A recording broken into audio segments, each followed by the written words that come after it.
Big election season right now, huh? Boy, am I not going to talk about any of that. I'm going to talk about two other things, one of which is a brand new podcast. What? Yes. But the first thing is that we start our big Night Vale Live Europe tour in just a couple days with our Paris show on October 3rd. After that, we go to Madrid, Cologne, Copenhagen, Stockholm, Oslo, Amsterdam, Munich, Berlin, Warsaw, Prague, Dublin, Brighton, London, and Manchester. Some of those are sold out. Others are going to sell out soon. We're bringing our favorite live script yet, the creepy and moving ghost stories. This will be the only time we bring this script to Europe. Tickets at welcometonightvale.com. We cannot wait to see you. So, second thing, new show. We are very proud to announce the newest podcast from the Night Vale Presents Network, The Orbiting Human Circus of the Air, created and written by Julian Koster of Neutral Milk Hotel and The Music Tapes, and starring John Cameron Mitchell of Hedwig and the Angry Inch, and featuring folks like Tim Robbins, Charlie Day, Mandy Patinkin, and someone named Cecil Baldwin. It is a truly strange and magical story about a mysterious show broadcast from the top of the Eiffel Tower, and we were super happy to be able to bring it to you. It debuts on October 12th, but look for a teaser to appear in the next week or so. That's it. Europe Tour, new podcast by incredible people. But first, enjoy this podcast by incredible people. We love you. And hey, thanks. It is a truth universally acknowledged that a single man in possession of a cursed talisman must be in want of a hex reversal. Welcome to Night Vale.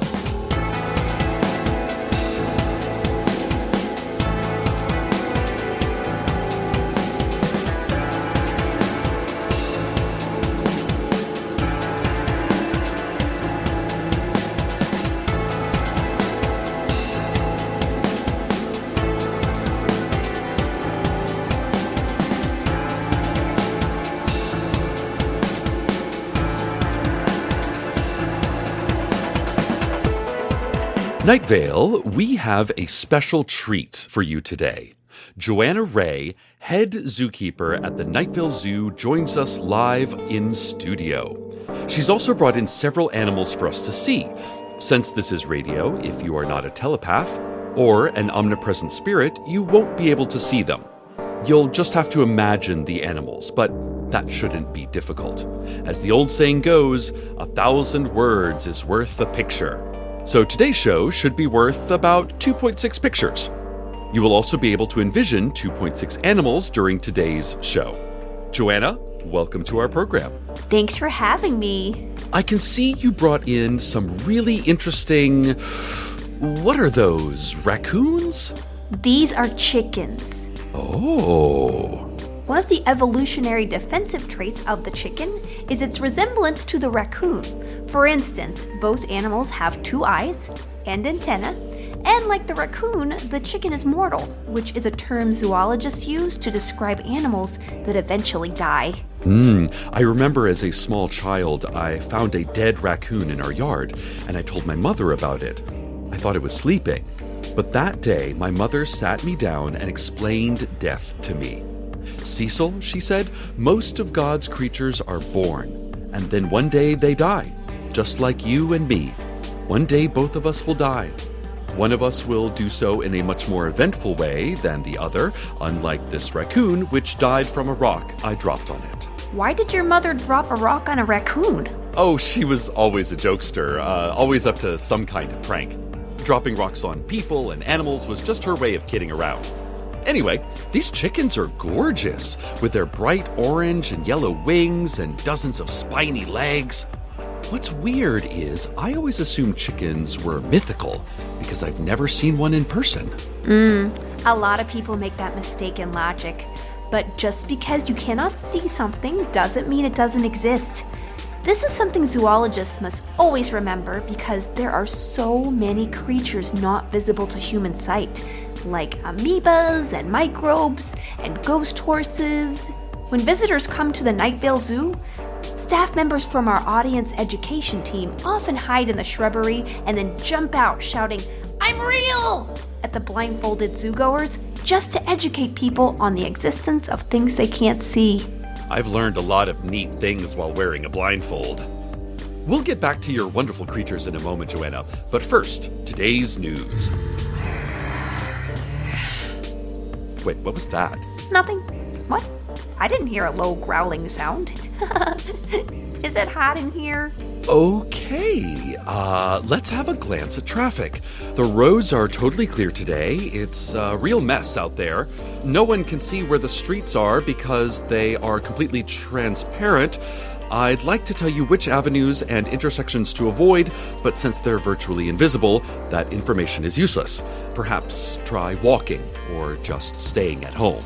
Wow. Glad I flew here today instead of driving. Good call. An update on Old Woman Josie. Several of you have written in via email and spray paint on the station walls that you want to know how she's doing. Well, she's out of the hospital, back home, and recovering nicely. Apparently Josie's daughter, Alondra, has come back to Night Vale to help care for her. I rarely hear Josie mention her children, and she didn't say much about Alondra this time either. Apparently, Alondra decided to return to her hometown to take care of her mother because she didn't want an old woman with a broken hip trying to live on her own. Josie insisted that she wasn't living alone, that she had several, what she refers to as, angels named Erica who are taking care of her, as well as her StrexCorp Foundation, which supports not only the new Old Opera House, but also several local arts groups, a library destruction fund, and the popular charity Cars for Kids, which provides cars to kids who do not have cars. The angels, according to Josie, have lived at her house for several years and have shown nothing but grace, love, and support for her, unlike her family who moved away from the desert. Josie definitely sounds upset, and sometimes the forced bond of family relationships can be frustrating. But having family to take care of you when you live alone is a true blessing. Listeners, intern Kareem is shaking his head at me and saying Josie lives with the angels. Now, we went over this in the meeting, Kareem. We do not acknowledge the existence of angels, etc., etc., etc. Josie lives alone. There's no one to take care of her. Oh, come on, don't walk out. And there he goes, a man who doesn't believe in time-traveling trains or deer-faced destroyer gods, but deny a single angel, and he's throwing a fit. Well, best wishes to Old Woman Josie, and welcome back to Night Vale, Alondra. So let's get back to your fantastic zoo animals, Joanna. Sure thing. Let me just get this cage up here on the desk. Listeners, Joanna is lifting what looks like a solid steel cube onto the desk. She's opening it. Lots of steam or vapor is coming out. I'm so excited. What kind of exotic creature has she brought for us in such a dramatic carrying case? These, Cecil, are brown tarantulas. Oh. You don't sound excited. Well, brown tarantulas are fairly common in the desert. I was hoping for something exotic, like chickens. Of course, but the reason I brought these tarantulas is to talk about our Animal Development Initiative. Zoos not only display animals in tiny enclosures for the public to gawk at, but we also train and rehabilitate many of these animals. Sometimes animals we bring in have been badly injured, or in the case of these tarantulas, horribly undereducated. You might not notice just by looking at them, but our animal development team has taught these tarantulas to read. They are fully sentient. That's Samantha, that's Jordy, that's Nash, that's Carmelo, that's Patrice, that's Garfield, and somewhere, I don't see where she went, is Helen. Oh, there she is, on the back of your shirt collar. Hi, Helen. That's amazing. I know there are several Teach Spiders to Read programs here in Night Vale. It's great to hear some of them are really working. So, Helen, what book are you reading? Oh, tarantulas can't speak. Or write. Just read. So they can read, but not express to anyone what it is they have learned. Yep. Is there any consideration by the zoo about developing sentience in creatures who live in cages? I mean, do you think that the animal's self-awareness could bring about stages of depression or resentment or despair or even rage if they understood the prison-like conditions in which they lived? Totally. Oh, also I brought in some baby pigs. Oh, piglets! Oh, they're so cute! Your name is Wobbles, and your name is the Professor. What's that noise again? I'm sure it's nothing. Did you say? Cecil, it's fine. Oh, okay. Let's get to our program sponsor now. Today's show is brought to you by Starbucks. Start your day off feeling great. Maybe grab a latte or a caramel macchiato or even a mocha frappuccino on your way to work. Just make sure you're feeling great first. We'll know if you're not. If you purchase one of our products while not feeling great, you're going to make us not feel great. And that kind of negativity is infectious, you know. Perhaps you think our coffee-related product line will help you get beyond not feeling great into actually feeling great, but you can't rely on nutritional stimulants to achieve positivity.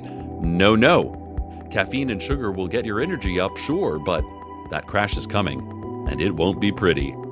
And we don't want you hanging that on us. Get yourself in a good place. Really be positive. Fake it till you make it, we suppose. But you better be an excellent faker. If we find out you showed up to one of our thousands of Starbucks locations worldwide while unhappy, we are going to be livid.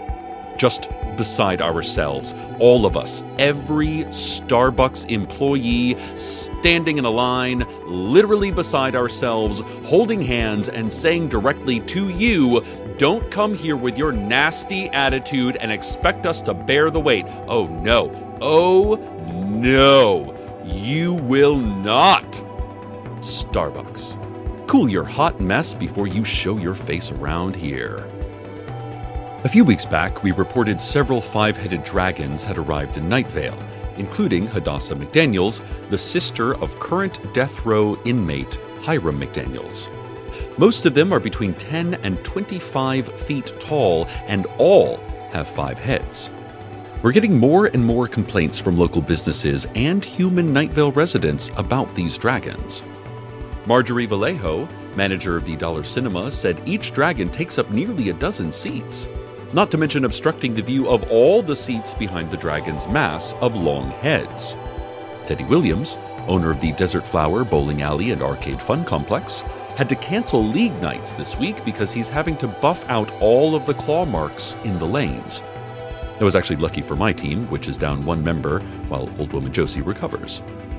Bob Sturm, Vice President of Finance for the Night Vale Auto Insurance Company, said his company has seen a significant uptick in dragon-initiated accidents, and that they would no longer cover anyone who owns a car. He then deliberately broke his own arm with a wrench and guffawed nervously. It's been a tough adjustment, Night Vale, to our 5-headed guests from another world, but we are a friendly town. Remember to welcome strangers with a friendly point as you shout interloper at them. Also, it's considered good neighborly behavior to follow strangers home while repeating, "What are you doing? Where are you off to?" The dragons, I'm kind of sure, mean us no harm. Joanna, have you ever seen a dragon up close? Yes, one.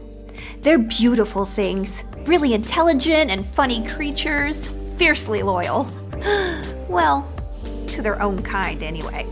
I mean, you're texting with a dragon.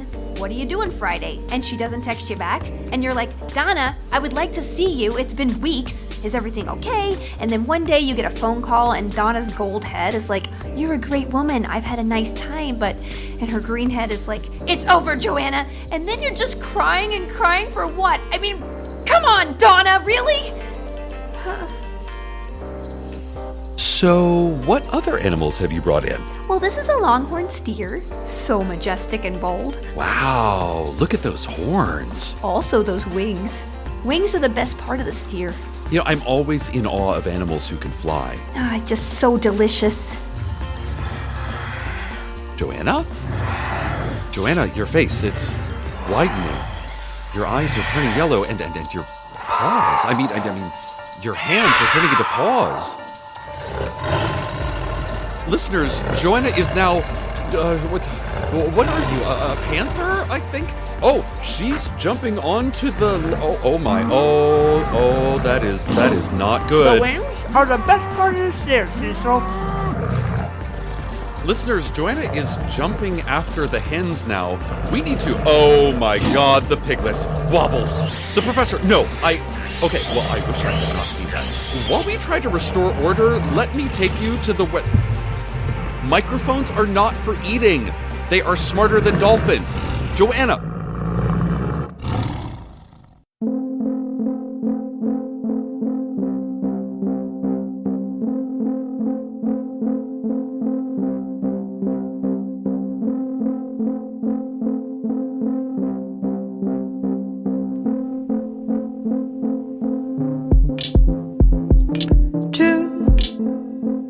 It's a dance we know the moves.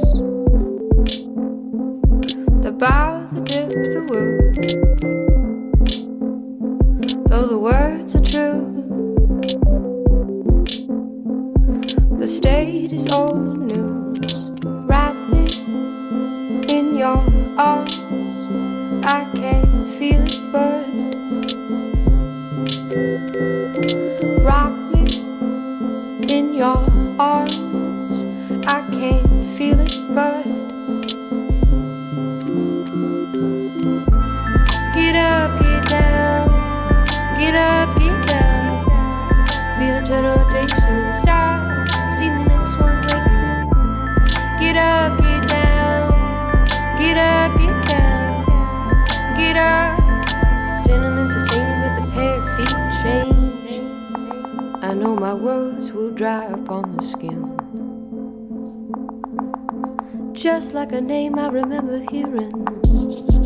Wild winters, warm coffee, mom's gone.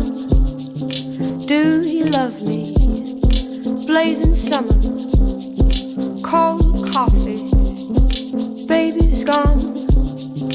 Do you love me? Wrap me in your arms. I can't feel it, but rock me in your arms. I can't feel it, but get up, get down, get up, get down. Feel the turn rotation and start. See the next one waiting. Get up, get down, get up, get down, get up. Sitting the same with a pair of feet change. Get up, get down, get up, get down. Feel the turn rotation and start. See the next one waiting. Get up, get down, get up, get down, get up. Sentiments the same with a pair of feet change.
Get up, get down, get up, get down, get up.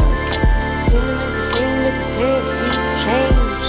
Get up, get down, they move around, get up. See the next one waiting. Get up, get down, get up, get down, get up. Sentiments the same with And we're back.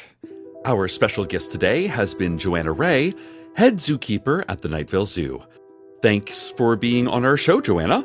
Thanks for having me. You've eaten all of the animals you've brought in today. Well, except for the tarantulas. They wandered off. Not sure where they went. Just like a bunch of spiders to be there 1 second and gone the next.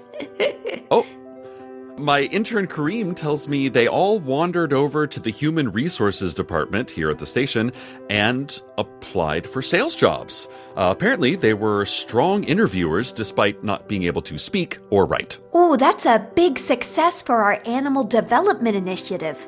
There is so much good a zoo does for animals besides lock them up and examine them, which is, of course, just part of maintaining a natural environment for these creatures. Without the conservation efforts of the zoo, these animals would just be locked up and examined by predators. But in the confines of the zoo, they seem to be at risk of being devoured by zoo staff members who turn into predatory cats. Cecil, that's my lunch we're talking about. So you just got overwhelmed with hunger and your body turned into a panther and you ate all the animals? I'm a shapeshifter, Cecil. I only take the form of a cat when I eat because people get all upset when I devour an entire cow looking like a human.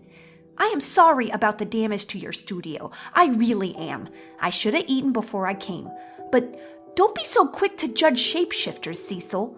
We don't get overwhelmed. We just choose our appearances based on what we want to express, like clothing. You might wear, say, a t-shirt around the house, doing chores, or while on vacation, but I imagine you have different outfits to wear to work. Oh, yes. Although today is Plastic Poncho Wednesday, so I'm dressed up a bit more. But yeah, for work I usually wear a cummerbund and capri pants because it's important to me that people understand I am a journalist. I see what you're saying, Joanna. That's fair. I bet being able to take the form of different animals, in fact, makes your job a lot easier at the zoo. I've only ever used this ability to eat lunch, but that's a great idea. I should try it at work sometime. Well, thanks for being on our show today, Joanna. Sure. You know, there's still a lot of chicken blood pooling around your desk. Let me get another paper towel. Oh, no, it's no bother. Intern Kareem, could you come in here? Stay tuned next, Night Vale, for the sound of scrubbing, followed by the sound of gagging, followed by the sound of liquid dribbling into a metal pan. And as always, good night, Night Vale. Good night.